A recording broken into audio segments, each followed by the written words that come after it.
can choose to argue either way. I'd love to hear what you think.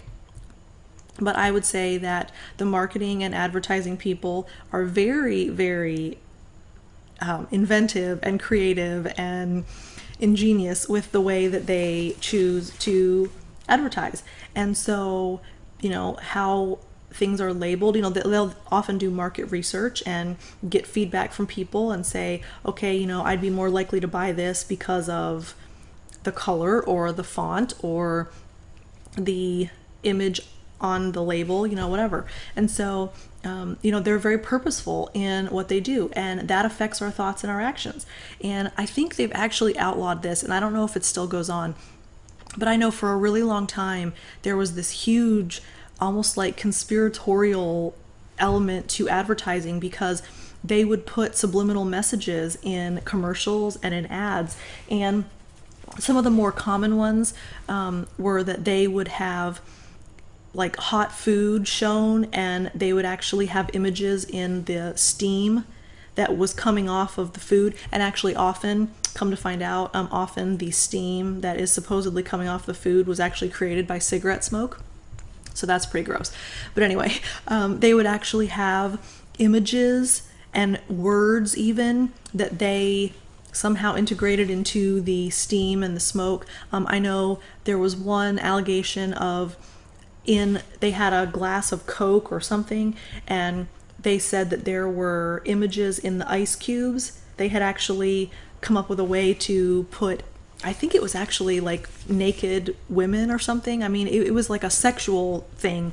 And that was the whole argument against the subliminal messages, is that often the subliminal messages were a little bit off color and a little bit inappropriate. And if you think about it, sex is a powerful drive. It's a powerful thought process. It's a powerful consuming type of thought. And so, if you can use sexual subliminal advertising, that is going to trigger thoughts and actions. And so, anyway, we don't need to get into all that, but the point is that advertising, for a very long time, they were very criticized for the sneaky kind of underhanded things that they were doing to make people purchase things. And so words have the power to affect policy and procedures. And then words have the power to affect behavior.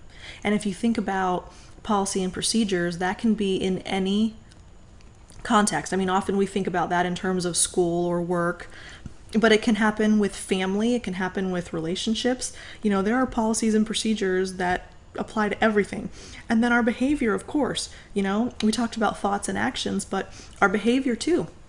So things that people say to us, things that we say to ourselves, that affects behavior. Okay, so the power to affect and reflect culture.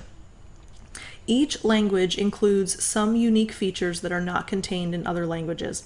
And I actually spent quite a few summers in Honduras teaching English a while back.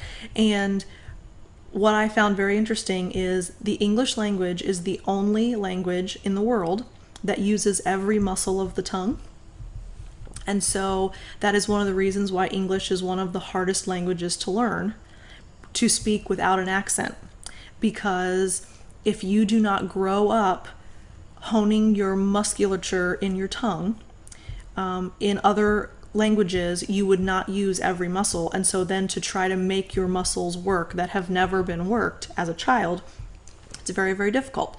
And so that's kind of an aside. But if you think about, our English language includes features that are not contained in other languages. If you compare the English alphabet and the Spanish alphabet, there are differences in the alphabet. So in Spanish, they have A, B, C, and then a CH, the che sound. We do not have that. So that right there, that's just the first 4 letters of the alphabet. There's a difference in languages, unique features. Because of that, our thoughts and our culture are shaped by the language that we learn. And that makes sense because we use language to describe our world. So we have to have some reference for making sense of the language that we use. And our worldview is our culturally acquired perspective for interpreting experiences. And so the way that we make sense of our existence is culturally bound. And that's how we interpret things. And so our perspective then is dictated by our language, which that right there tells you how significant language is and how much we should pay attention to it more. So when we establish supportive relationships, that is extremely important for the language component. Let me explain that a little further. Words and actions are tools that we use to let someone know whether we support them or not. So think about a relationship. How do you communicate your support to someone? There are options. You can show them with affection. You can show them with written word. You can show them with your presence even. But words are one of your go-to methods for being supportive. Now, on the flip side, words can be used to create an antagonistic climate as well as a supportive one. So words are not necessarily always used in supportive contexts.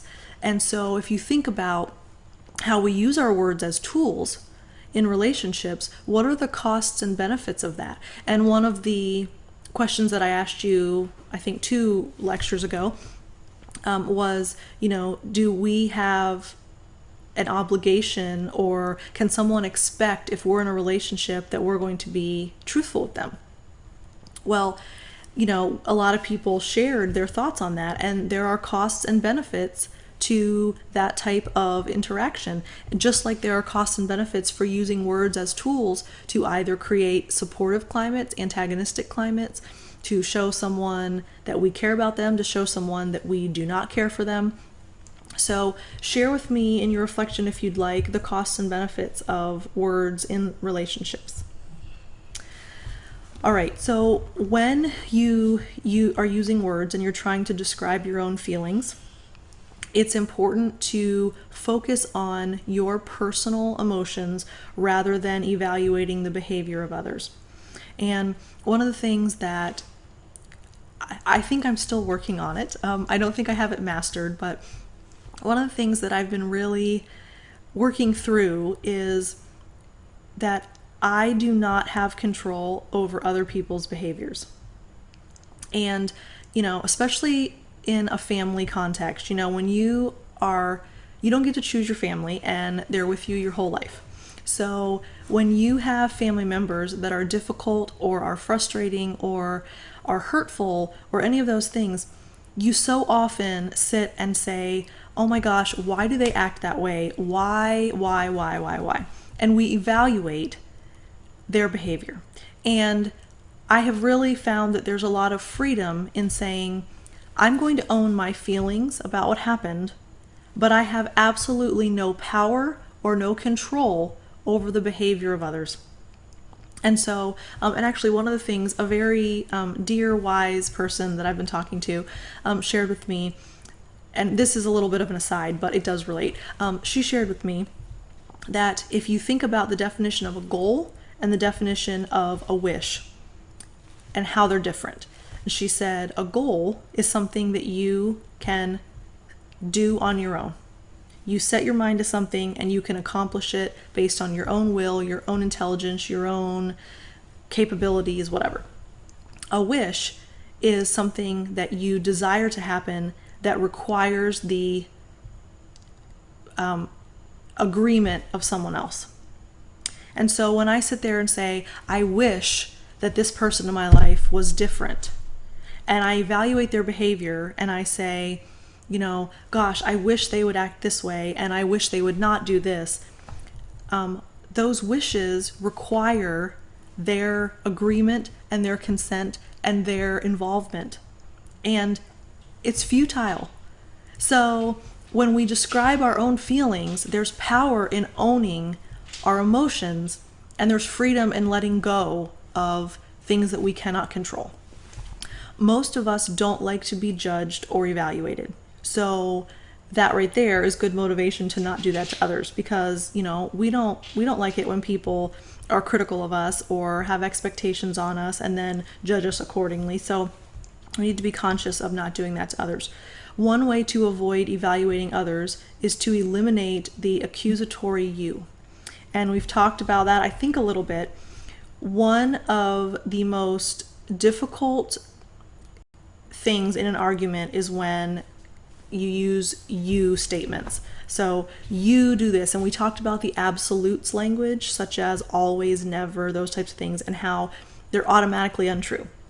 Okay, but notice that it starts with the word you as well. And so if you're going to try to work on not evaluating others, you need to make sure that you're not using the word you in your statements. Attacking a person's self-worth usually results in a defensive reaction. Of course, I mean, if you are critical of someone, most often people aren't going to say, oh, well, thank you for sharing your opinion with me. They're going to say, no, I'm not, or, there's defensive posturing that comes up. If you say, you always drive too fast, remember that example of, you always drive too fast or whatever, or the opposite would be, I get very nervous when you zigzag through traffic. So the you statements are accusatory, they create defensive reactions, and of course that makes a person feel that their self-worth has been attacked. So instead, use I statements. We talked a little bit about this. Use the word I to describe your own feelings and thoughts about a situation or event. If you do this, you are basically taking ownership of your thoughts and feelings, like I mentioned. And this will create greater openness and trust because the listener does not feel rejected, does not feel attacked, and does not feel as if you're trying to control their behavior. And remember, you don't have control over their behavior. So what you do have control over is what you think or what you feel. So own that. Take it and say, I feel, I am, I think, because that's the only thing that you have power and control over. And not only does that give you a measure of control over a situation that sometimes can make you feel powerless, it also creates a better communicative relationship because the person doesn't automatically respond defensively. So there's kind of like a win-win with using I statements. So if you can start training yourself, if you hear yourself say you, stop and rephrase to an I statement. It can be very, very helpful. And when you're trying to solve problems, these are some things to remember. You have very little control over someone else's behavior. You can use open-ended questions to create a supportive climate. Open-ended questions are questions that do not require a yes or no answer. So it's very interesting because I have an almost 2-year-old, and the only questions he will answer right now are closed-ended questions. So the only thing I can get him to answer is if he will say yes or no. So I'm kind of in this very difficult situation right now because I like to use open-ended questions. That's just the way I've been trained. And, as a counselor, of course, you don't want to use yes or no questions because the conversation doesn't go anywhere. So, I'm used to open-ended questions. And if I sit down with my son and say, so how was your day today? He gives me this blank look and goes back to coloring. So, but if I say, did you play with the ball today? Yeah. But make sure you use open-ended questions, because you're not only creating a supportive environment, but that allows the communication channels open. And avoid critical comments, evaluations, or commands, which those are pretty obvious. Don't be mean, don't tell people what you think, and don't make, expectations. Okay, being genuine, very crucial. And when we're talking about language, this is kind of an offshoot of language, but it all does tie together, because if you think about it, if you're trying to be yourself, that's being genuine.